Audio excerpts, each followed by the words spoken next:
Let me share my reflection from the Gospel according to Mark, chapter 4, verses 26 to 34.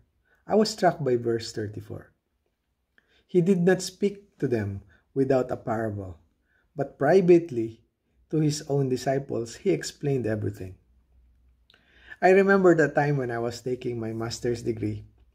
We had this differential equations class.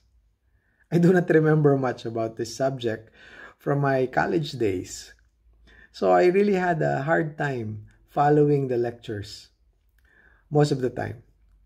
Our professor, week in and week out, he will solve equations on the board with probably the assumption of us knowing what he was saying. All of us listened, took notes, nodded our heads, but no one asked any questions. Then one time, our prof asked us a question. Then it was silent in class. He was looking at us. We were looking at him. No idea. All he said was, "Oh, come on." Weeks into the class, no one asked any questions. Now we tell him we don't understand anything.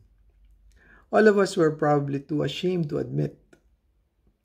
Well, I passed that class because I managed to answer the assignments and quizzes, but was too ashamed to ask during class. In the gospel today, I was wondering why Jesus did not explain to the people what the parables meant.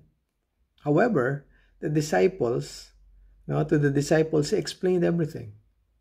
Probably the disciples were not ashamed to admit to Jesus that they did not fully understand the parables and ask him to explain. This shows us the kind of relationship they had with Jesus. They were comfortable to ask Jesus when they do not understand.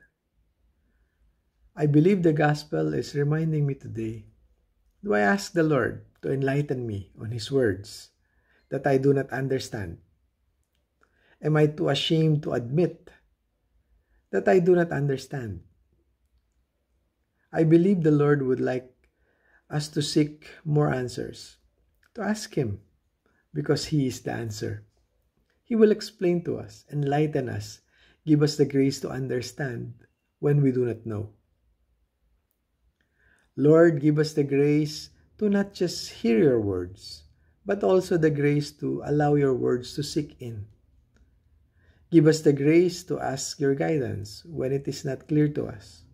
Give us the grace not to be lazy in seeking more answers until we understand your word to us. May your kingdom come and may your will be done in our lives. Amen.